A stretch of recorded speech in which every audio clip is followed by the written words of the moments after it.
Saat ini, kasus penyakit gagal ginjal akut di Indonesia yang menyerang anak-anak dan balita semakin meluas.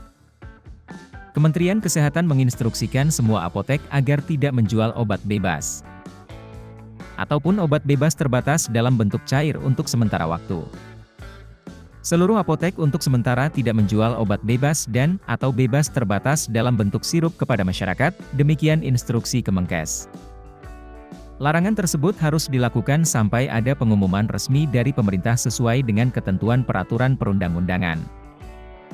Kemenkes juga meminta agar para nakes tidak meresepkan obat dalam bentuk cair untuk sementara waktu apabila ditemukan gangguan ginjal akut pada anak. Fasiankes harus merujuk pasien tersebut ke rumah sakit yang memiliki dokter spesialis ginjal anak dan fasilitas hemodialisis anak.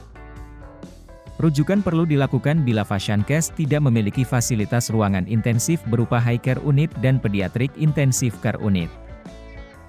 Selain itu, untuk pencegahan, orang tua yang memiliki anak terutama usia balita untuk sementara tidak mengonsumsi obat-obatan yang didapatkan secara bebas.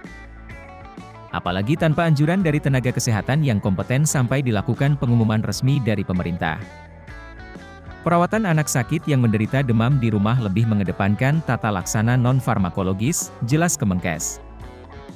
Misalnya saja, mencukupi kebutuhan cairan, kompres air hangat, dan menggunakan pakaian tipis.